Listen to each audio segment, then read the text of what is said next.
Peace. Peace. How's everybody doing? We hope, we pray that everybody is well and will be better. This is your brother and friend, Ishaya Yisrael of the tribe of Dan of the house of Israel. This may be, for some perhaps, an unusual timing to sit there and get into this kind of subject. But, brothers and sisters, it is nonetheless done.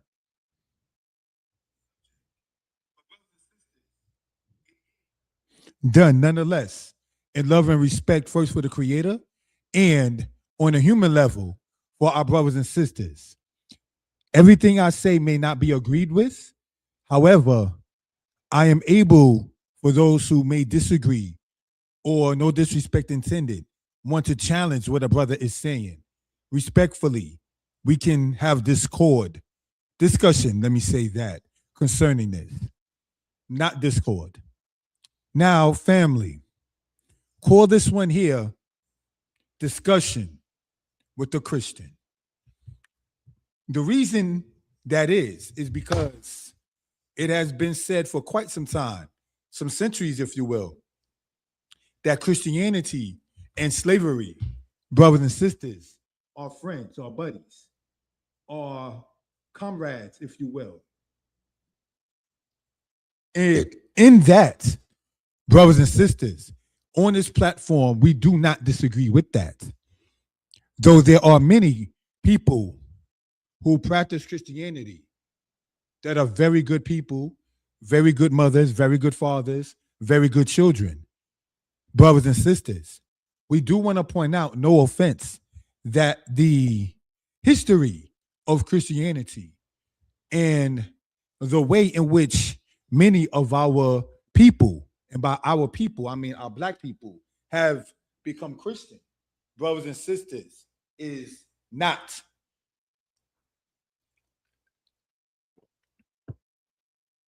through righteousness. It was through force. It was through terror. It was through captivity. It was through brain manipulation and mind poisoning. So, in this kind of matter, recently there was a discussion online about the matter, brothers and sisters, concerning Christianity and slavery and the role of it, and Jewish people and Judaism and the role of Jewish people within the matter of the slave trade. Brothers and sisters, we care to point out that on this platform, as in the books a brother wrote, that was not new knowledge. What I stated in books about the European Jews, one being Aaron Lopez, who was involved in the slave trade, who was named another person, Judah Benjamin, who was involved in the slave trade, is not new knowledge. Brothers and sisters, I repeated the information that I read on.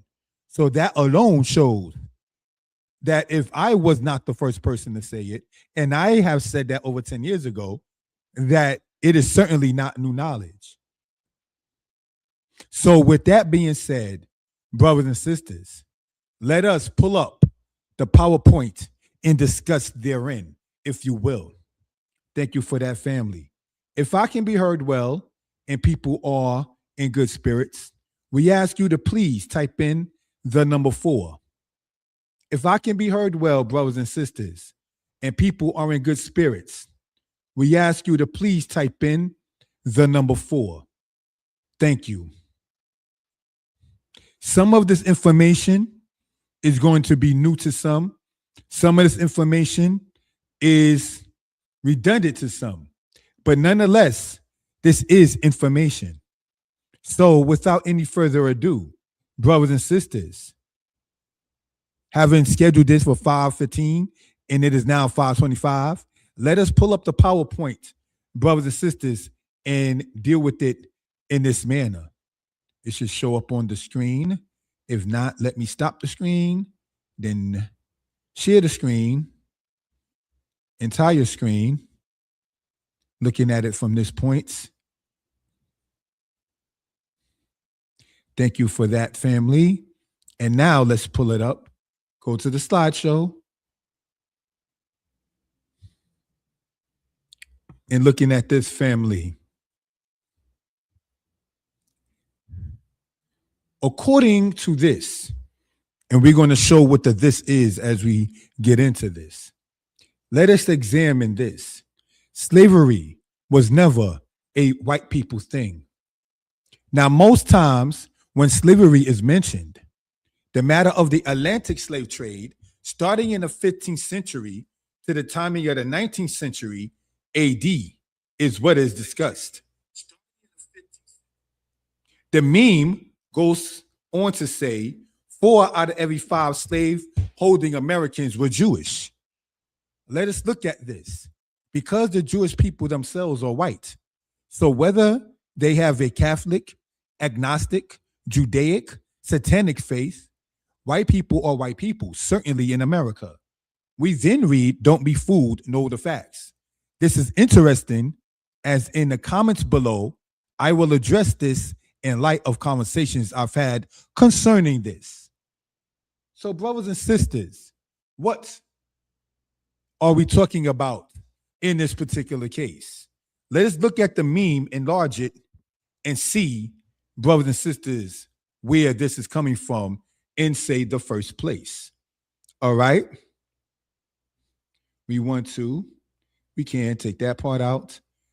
Now, this is something that was discussed recently online, and I would like to, not an attempt to ever disrespect anybody, but just bring this out and to discuss it, if we will. In this meme, we read that it says, slavery was never a white people thing, quote unquote, white people thing. Then they have 5 images of people and 4 with what some would say is the shield of David. Some people say the star of David on the top of one's head. 4 out of every 5 slave owning Americans were Jewish. Don't be fooled, know the facts. Now, I saw this meme on the internet. Shalom, my brother Bergen Paris. I saw this meme on the internet, and I was like, wow, when we get the time, let's examine this kind of matter online for reference purposes. Now, having seen this, let's go back to where we were. And it says, quote, when we deal, if we will, with the laser pointer, slavery was never a white people thing. Now, Jewish people are white with a different faith than some other white people, but Catholics are white with a different faith than other people. White people who are satanic or Satanists are white people with a different faith than other white people. So your religious matter does not identify your ethnic, national, or even racial matter. So that's something we care to point out in that particular case, because in truth, a person can be Jewish today, Christian tomorrow. A person can be Jewish today and agnostic tomorrow. To my knowledge, Judaism does not promote homosexuality. Yet, many Jewish people in the state of Israel practice homosexuality, you know.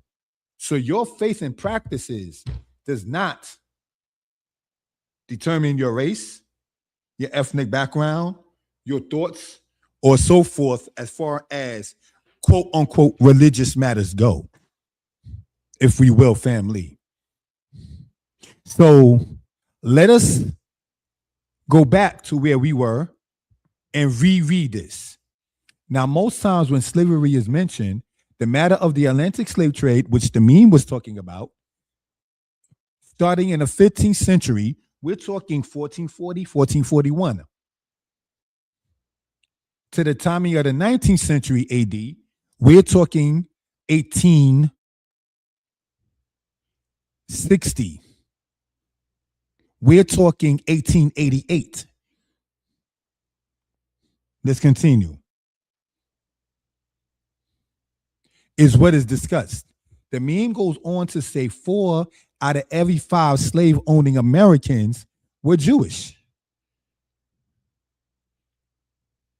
But if we're going to say that slavery was never a white thing, how then can you show out of 5 people, the dominance of it are still white people involved in such? So that right there shows a lack of understanding in that presentation matter. Let's continue. This is interesting, and in the comments below, I will address this in light of conversations I had concerning this. Let's go on, family. One of the first things that is said is, now, regarding the matter of slavery, we're going to go over some of the things that are said to us as Black people in conversations about that meme and outside of such, some of the same kind of statements. One of the first things that is said is Black people sold Black people into slavery. No one did deny that. However, the Black people selling Black people were not of the same ethnicity. Black does not become a monolith outside of the Western Hemisphere. What am I saying in that?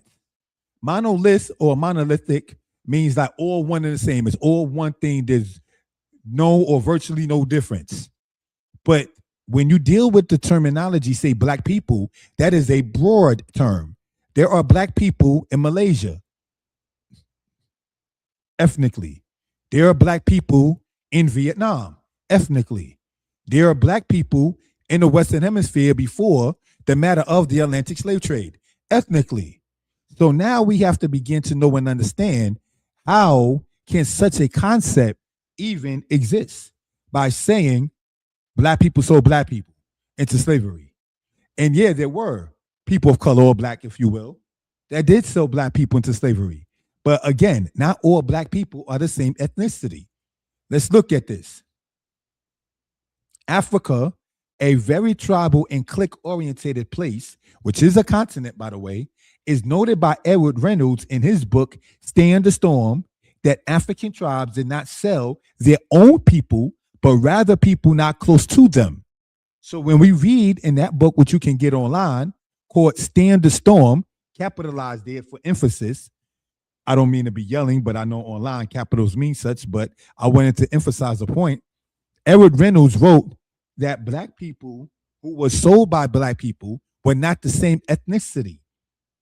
Just as much as there's different races and ethnic groups and nations in Europe and East Asia among the tribes that were here prior to the European coming. So what are we pointing out in that particular case, if we will, is this.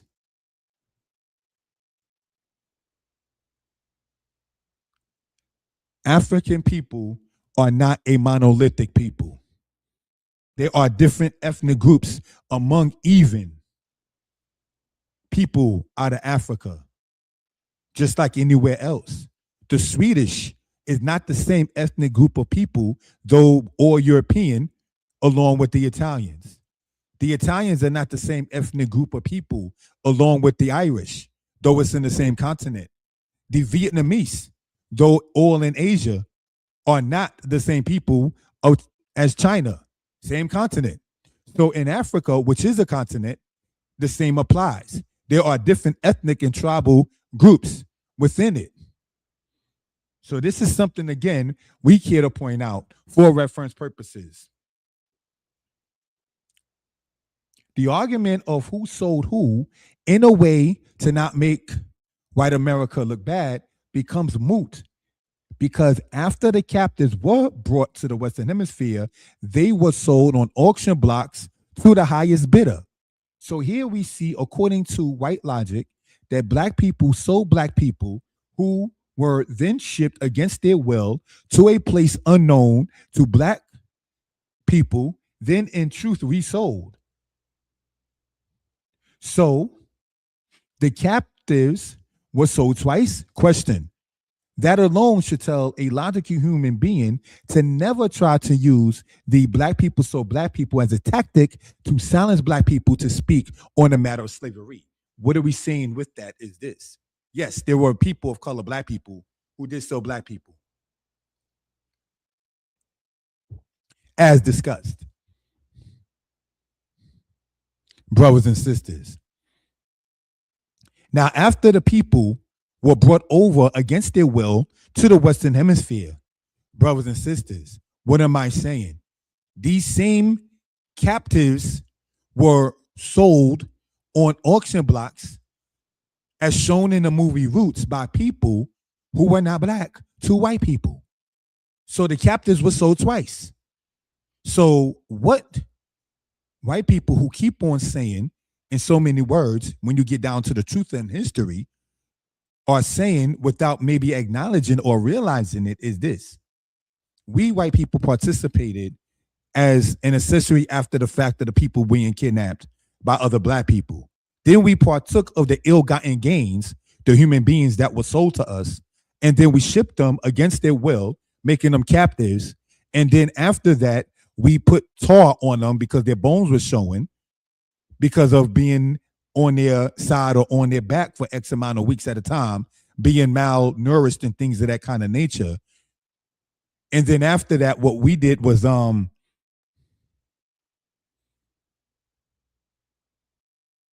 sold them on auction blocks throughout the Caribbean, throughout Brazil, throughout the southern United States, throughout the northern United States, such as what the Dutch did in New Amsterdam, such as what was done as shown in the movie Amistad by the people of Portugal and Spain and Cuba, such as was done in Louisiana,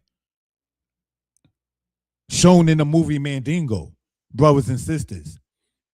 So you should not try to use as a catalyst black people sold black people, because when you get to the history of it, white man, you sold the people who were sold. So if selling people are wrong, you participated in that wrong. But the reason why you're saying it, and it's not to be offensive, is only a hit dog barks. So because it hit you, because it made you feel a way, instead of saying something, not trying to sound like a coon to myself, that was dumb, we can learn from that, let's not do that again, let's all get along. That's not the point and premise many online and offline are even talking about today. It is black people so black people, and you guys gotta sit there and admit that, or you're going to sit there and be called a racist. Don't tell me how to sit there and talk and what to talk about. You want to sit there, and because you didn't expect somebody to think logically, to think meticulously, which you now want to sit there and call, that's being racist. Stating a fact doesn't make you racist, and if it does, then that's your poor definition of the word racist. So let's continue in this family. Another matter addressed in the comments, at times when speaking on slavery in the Western Hemisphere, we see the gentleman Anthony Johnson mentioned. This was also spoken on the platform Moreh Yeshaya History Lessons some years ago. You could type in or Moreh Yeshaya History Lessons. Thank you again, Brother Bergen Paris, for typing in the info. That is,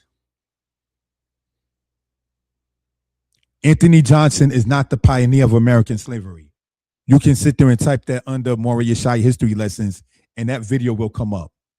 The person they are speaking of was a black man who had to go to court to get John Castor, his slave, to be a permanent slave. Who gave Anthony Johnson the permission to be a permanent slaveholder? The Court of Virginia in the 17th century? We should remember that Virginia was a colony since 1607, meaning a British colony. Shalom, Beit Zadok. Things are well. How are you doing? Thank you for joining on. The record we see of the Dutch man of war bringing 20 Negroes to Virginia in 1619 predate the matter of Anthony Johnson, which was in the 1650s.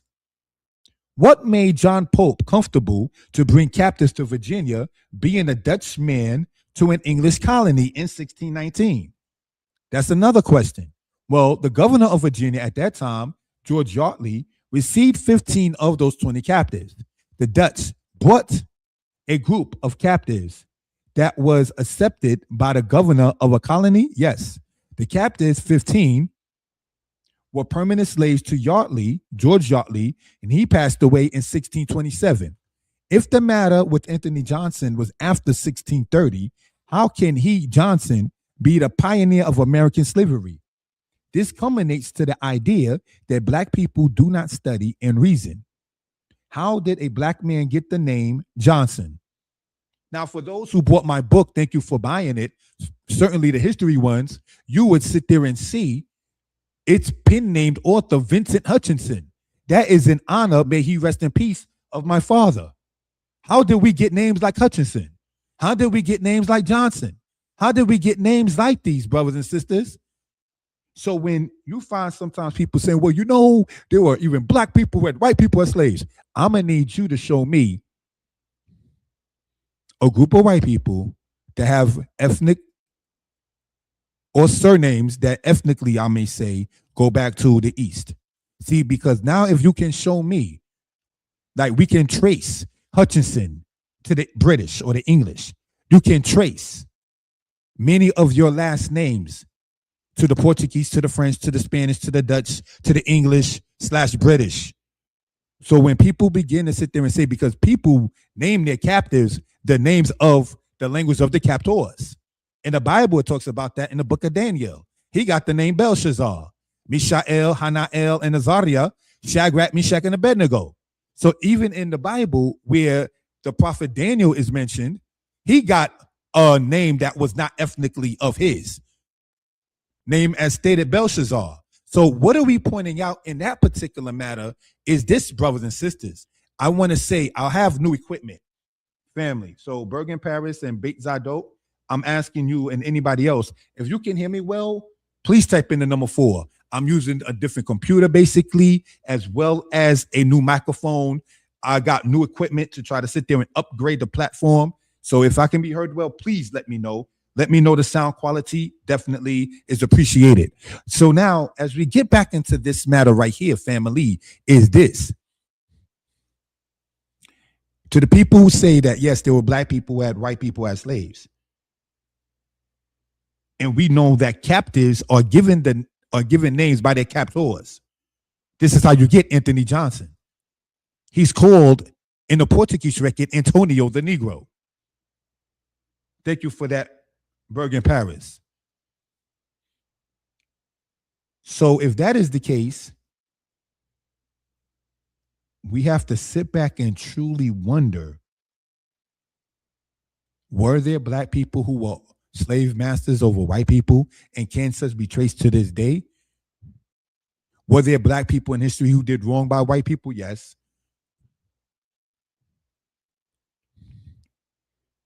But you will find in discussing this kind of matter online or offline, certainly online, people I've noticed will try to sit there and control the narrative, tell you what to talk about, tell you what not to talk about, sit there and try to throw little silly insults by saying, if you don't talk about that, then that means, yeah, but we're not your slaves no more.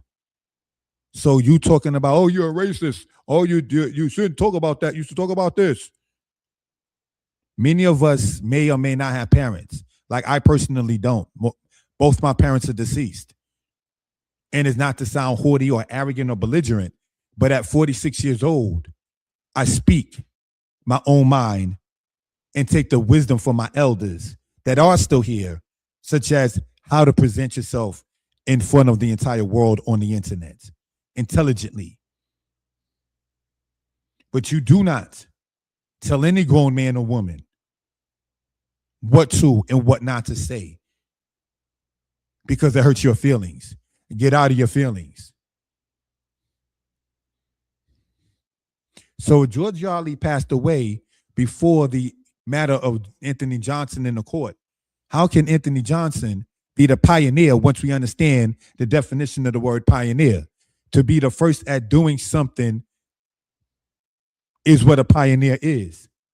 So if he, Anthony Johnson, according to what we're going to see here in this, was the pioneer of American slavery, how can that be brothers and sisters, having the name Johnson, which is certainly not traced back ethnically to any black man, linguistically. See, these are things not to be haughty when people think you don't think or think you don't know anything or that you should, or basically you should not know anything.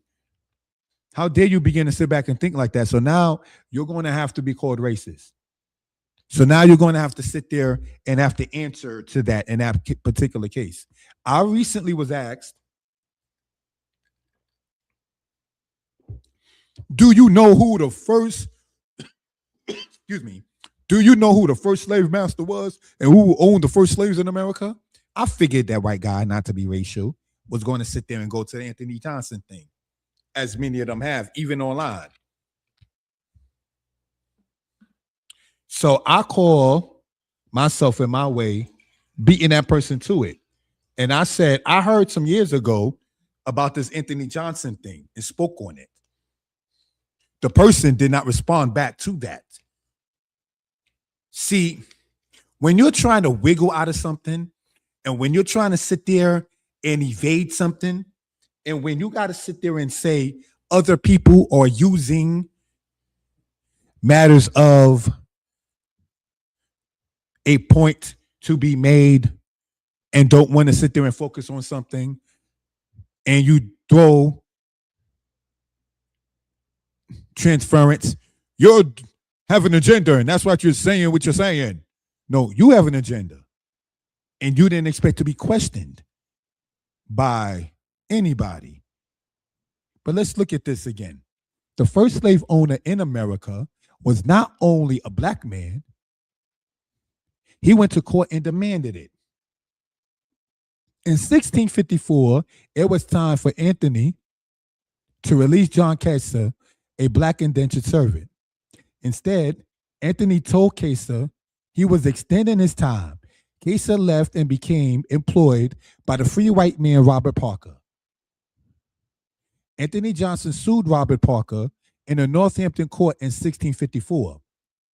In 1655, the court ruled that Anthony Johnson could hold John Kesa indefinitely. The court gave judicial sanction for blacks to own a slave of their own race. Thus, Kesa became the first permanent slave and Johnson the first slave owner. That's where you're messed up. Because see, when you're trying to present foolishness, you slip up. We have to ask, who in the Virginia court in the middle of the 17th century gave Anthony Johnson the permission to have anybody as a permanent slave? Were those judges that were in that court black? Were they coons? So when we read right here, brothers and sisters, in this silly meme, and many memes are silly because you don't have to do fact check and so forth, and you don't have to do logic and reasoning. In 1655, the court ruled that Anthony Johnson could hold John Kesa indefinitely. This is the line where they really messed up. The court gave judicial sanction for blacks to own a slave of their own race. What color, if we're dealing with black as a color, were the people who allowed Anthony Johnson to do so? And why would they do it and not be part of the pioneers of American slavery?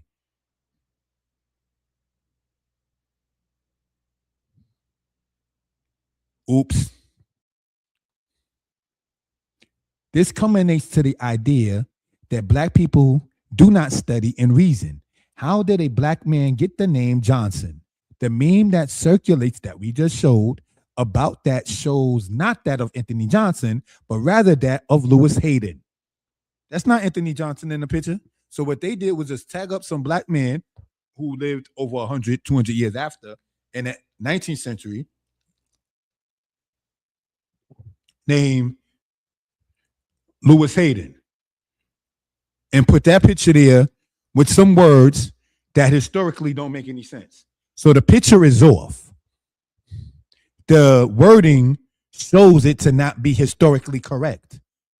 And the wording, when you're trying to present a lie, have you trapped up within it. You didn't think that far because you didn't think black people were going to read into certain things and reason out certain things. You believed the kind of stuff you seen in Django, where the Caucasian guy is up there saying that their brain is better than that of the black people's, that they are smarter than, quote, the Negro. And of course, the word Negro wasn't even used that much in that movie Django. They teach their children this. And if they don't teach it, then how do you get a Dylan Roof doing what he did at the age in which he did it? Let's continue. Slavery was never a white people thing, according to the meme that we showed earlier. In a debate with Abraham Lincoln and Stephen Douglas in the 1850s, the latter spoke about what was meant when a statement saying all men were created equal was not that of the Negro or, quote, savage Indian, but of white men.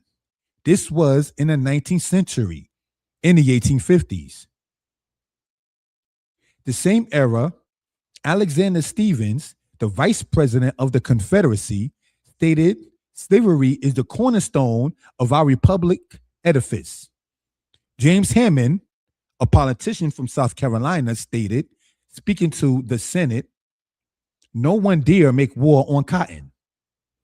So from James Hammond, as mentioned here, Alexander Stephens, and Stephen Douglas, these are powerful people in the government of the United States in the 19th century. And why do I mention that? Because there's another lie that people were saying. When I was in college over 20 years ago, the theme about slavery in Black history classes was that only 5% of white people in the South owned slaves. 20-something years later, online, people are saying less than 2% of the white population were slave owners in the Southern United States. So within 20 years, meme scholarship is saying less than 2% of white people were slaveholders in the Southern United States during the time of slavery. But if that was the case, or even the case of saying that it was only 5% of white people in the South owning slaves, why then would anywhere within a 20-year span of me being a college student, this timing now, from 2021 2001, when I first entered college, not to get too personal, graduating in 2013, and now the year is 2026. So say within a little over 20 years, the percentage of said white people in the Southern United States, as far as being slaveholders, has gone from 5% to less than 2%. Because see, the idea is to eradicate white people's guilt from the slave trade and slavery. So this is why over the course of years, you might even see it dwindle a little here and a little there. That is why we want to talk about these kind of names. Stephen Douglas, a politician. Alexander Stephens, a politician. James Hammond. If it was even 5%, why are these three powerful government position holding men fighting for what they just have as 5% in the first place? It makes no sense. But you have to remember, they think they're dealing with a people that don't think sensibly. So it's okay to just run shot and tell the black man anything. He's more worried, and I say this in no offense, according to some people's thought, sports and women and entertainment and sports. And I'm not knocking sports. I am a very, for what you may call, big fan of the Detroit Pistons. Always have been. I'm a very big fan of, well, maybe not too recently, the Denver Broncos,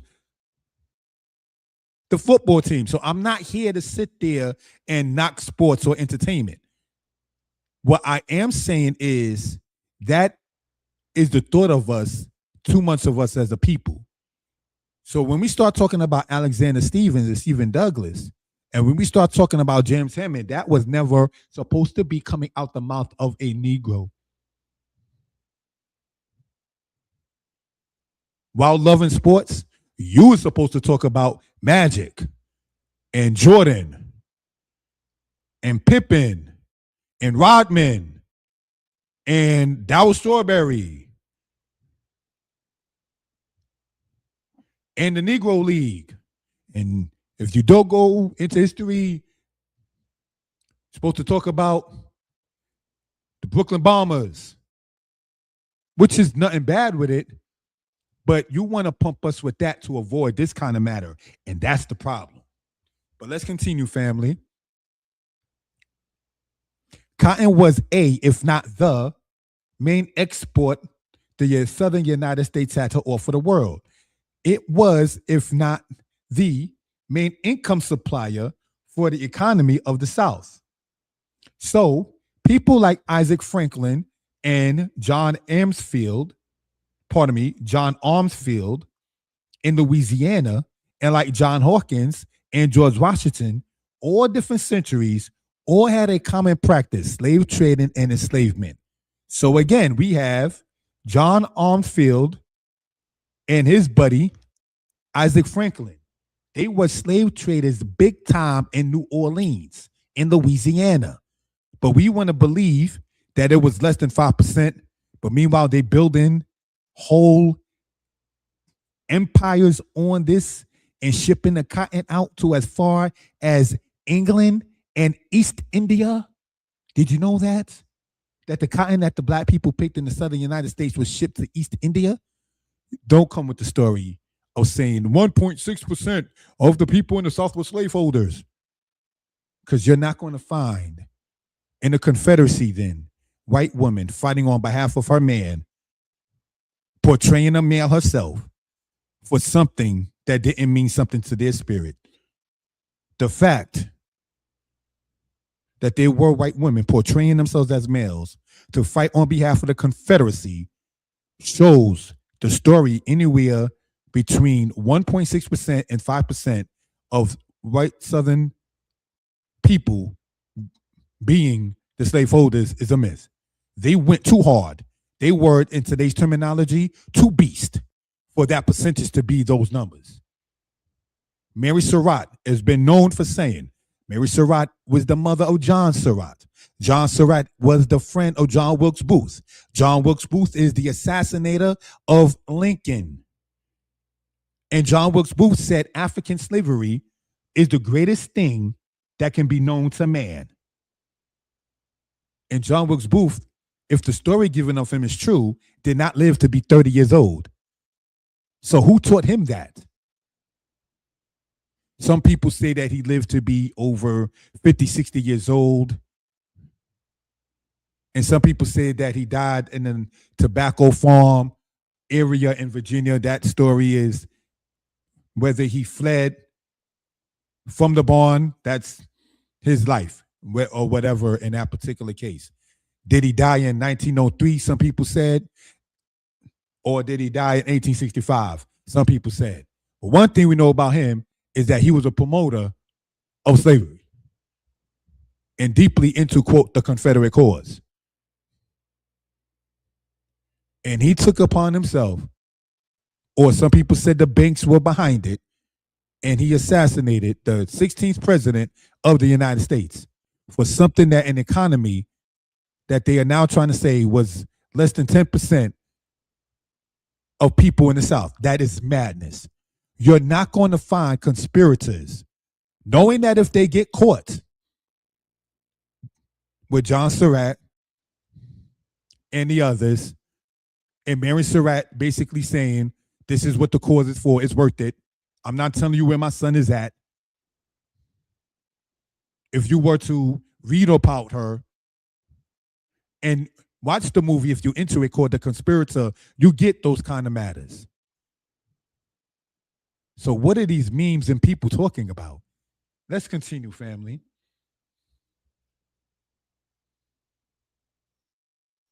At times, white people say that the white people ended slavery as a means to make black people be quiet on the subject.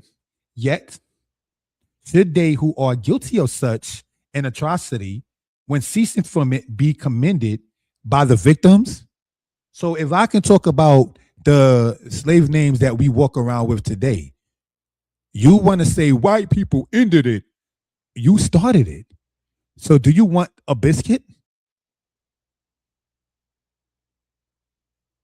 If you are white and never was a slave master, my comments should not even make you respond to it with a quote defensive mind.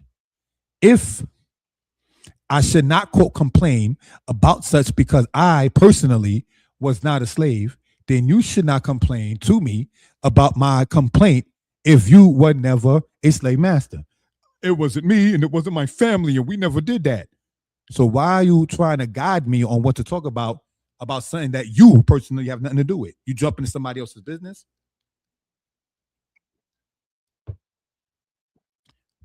You trying to tell somebody else what to and what not to talk about? These people I conversed with, which led me to the spirit to bring this out, are Christians. No offense to the good ones.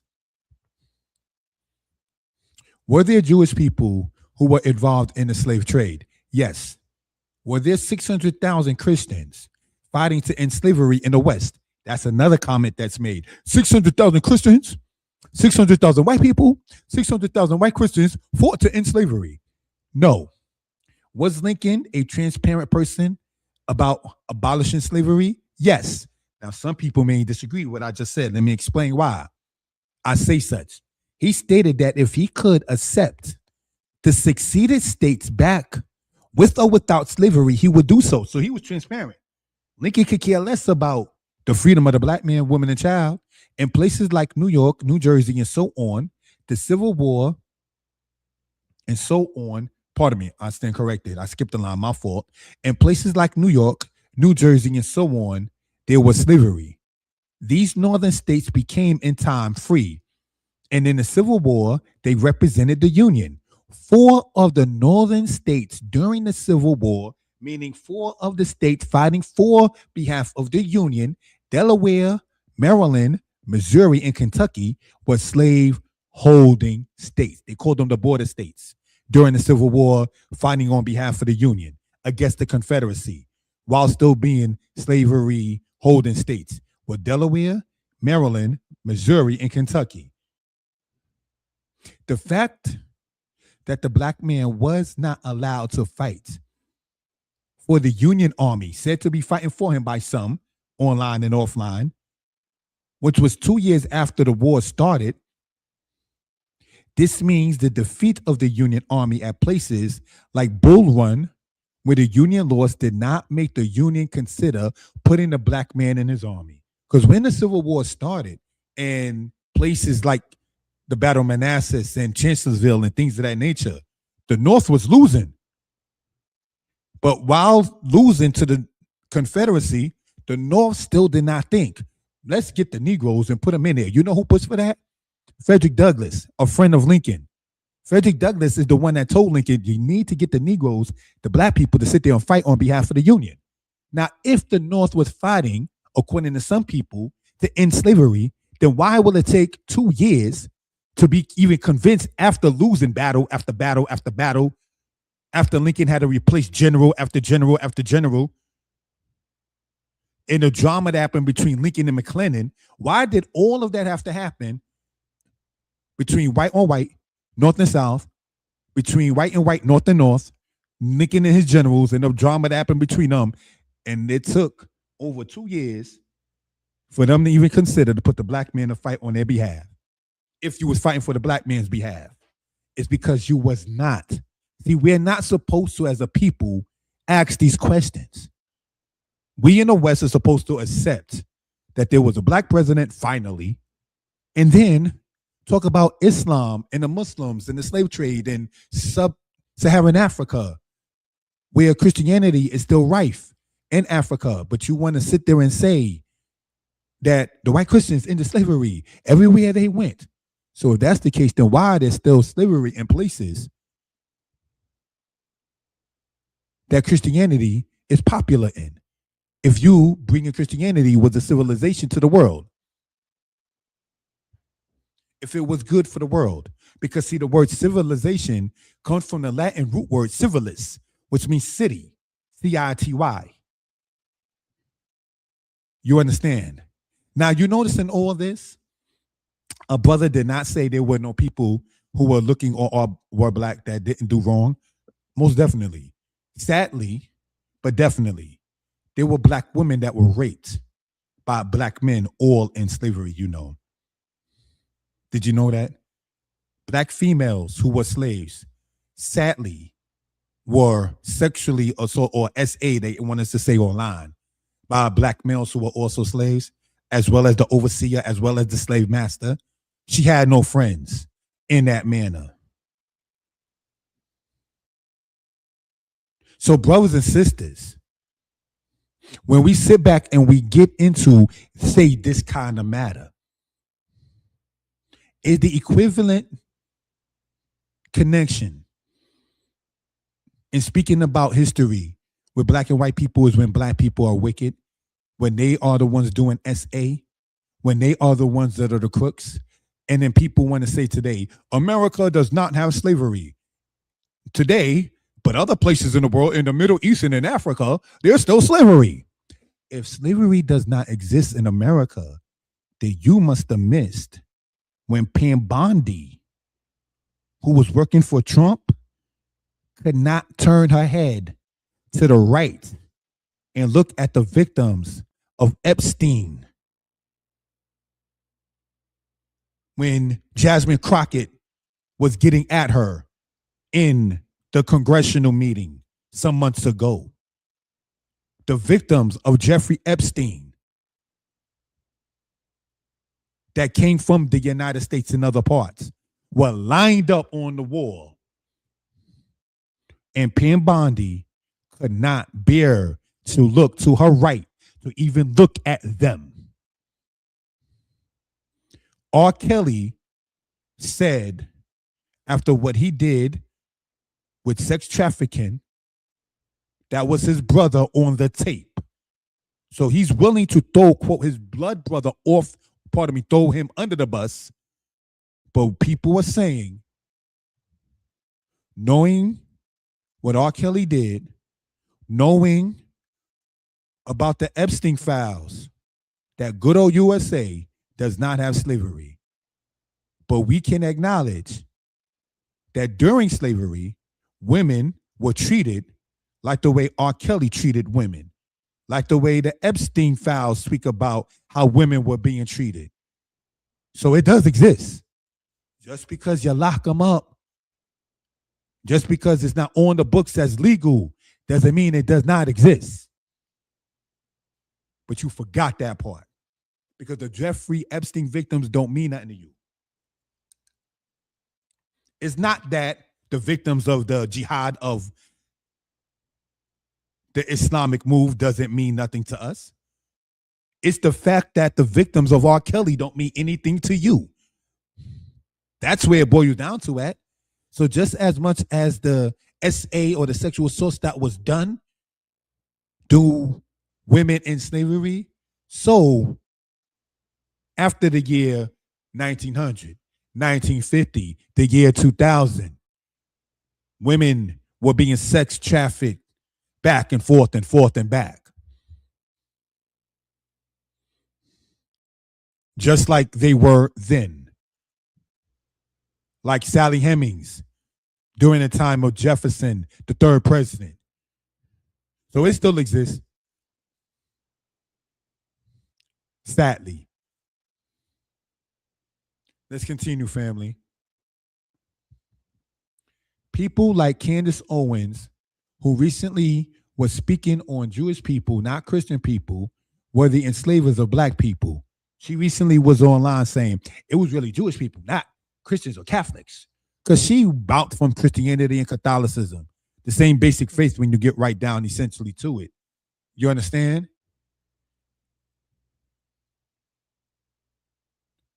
She went online recently and said that. But those who study, we been knew about the European Jewish enslavement involvement. Yet, in the plea that was made to Charles V of Spain, which prompted what became known as the asiento, the Spanish word meaning seat, the captives were to be taught the Catholic faith. The dating of the asiento under Charles V of Spain is dated to 1518. In 1685, under the Black Code of King Louis XIV of France, Black people were to be taught the Catholic religion. In the comments, because this is a discussion, I spoke of the matter of John Hawkins, who used the matter of the asiento that was given by Charles V to have captives brought to the Western Hemisphere as captives. All these people from Charles V, two others here mentioned, were white. Slavery was never a white people thing. See, because when we go back here and look at this, right? This says slavery was never a white people thing. But we done mentioned John Hawkins. He wasn't Jewish. We done mentioned Charles V. He wasn't Jewish. We sat there and we talked about Anthony Johnson. Were those judges that gave him the sanction Jewish? Who knows?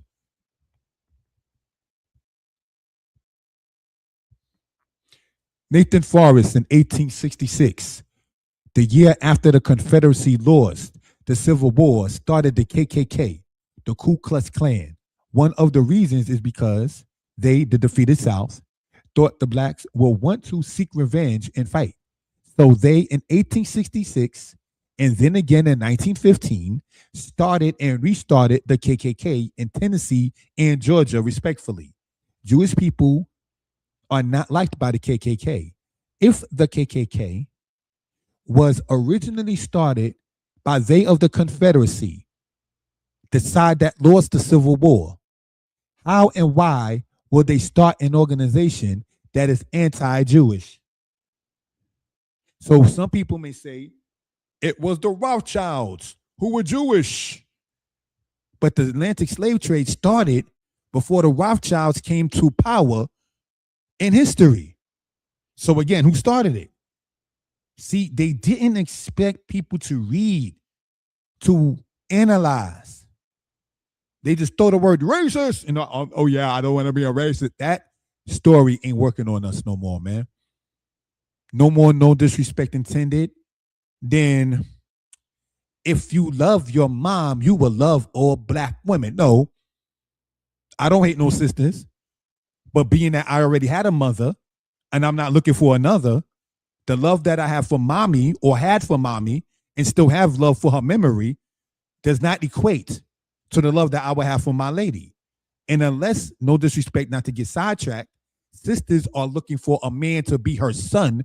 Why are they trying to come at us as if you loved your mom, you would love me? But unless, like I said, you looking for a son, that shouldn't even be part of the conversation to even mix it. Just the same, white people, if you are not guilty of the Atlantic slave trade, this kind of thing right there should be like, yeah. But yet you want to throw defensive temper tantrums, perhaps, and sit there and say, you're a racist, and you need to stop talking that kind of stuff. See, when they say do research, they didn't expect a Negro to sit there and read books. And for those who do know, write books. You're, again, like I love sports, I'm saying, you were supposed to keep talking about Jordan and the dunk. You were supposed to talk, and I say this in no disrespect, not only because a brother came out of New York. You're supposed to talk about how John Starks dunked on Jordan and the Bulls still beat their butt. Nothing wrong with sports and entertainment and fun. But even in that, you got to be serious about it. Because everyone who goes for the sports don't make it. So even in playing a game, you got to be serious even about that physical game. So when do we have time to party but so much? Play games but so much? We don't. Let's continue, fam. The KKK originally were people who were former slave masters. Does the meme make sense? Meme we talking about is what we showed earlier. Slavery was never a white people thing. Woo! Made some feel good. Now you got to explain the Jewish people you're talking about being white that you said was the dominant ones in it. Yeah, it was them. They knew telling the people who were victims of said these European Jewish slave masters, don't even talk about it because you're racist. So you got Christians like Candace Owens and them saying it wasn't white Christians that were the heavy slave masters, but the Jewish people. And then you got people telling the victims of the Atlantic slave trade and slavery in the Western Hemisphere, don't even talk about it. So only the white Christians can talk about the Jewish people being guilty of it, but the victims are supposed to be quiet. Ridiculous. Information on this I'm only human, made a typo, not came, but can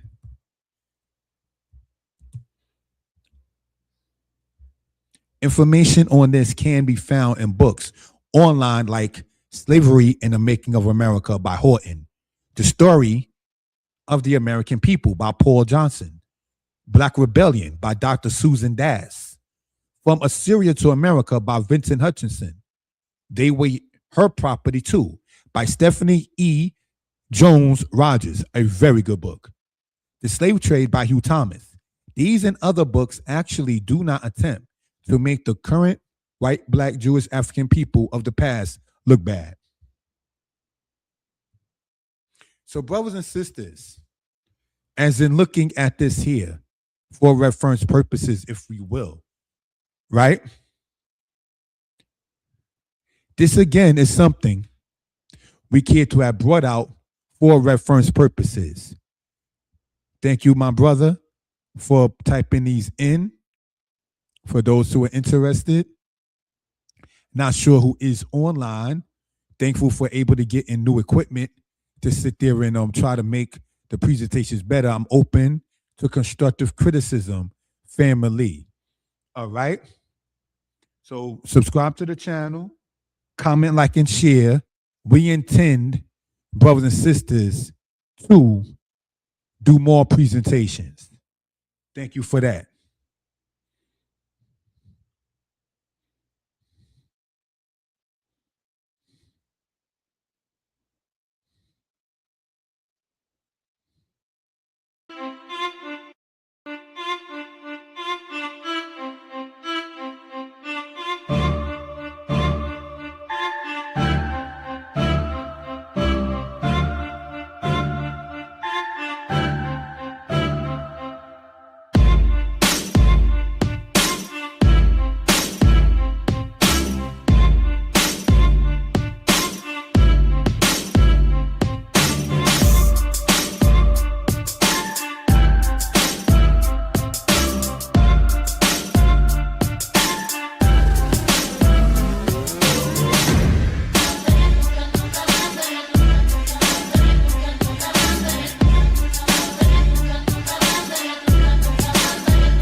They think only of the Negroes in the United States, but they don't realize that 2/3 of Brazil consists of people of African blood, which means they're also Afro-American because Brazil is in South America.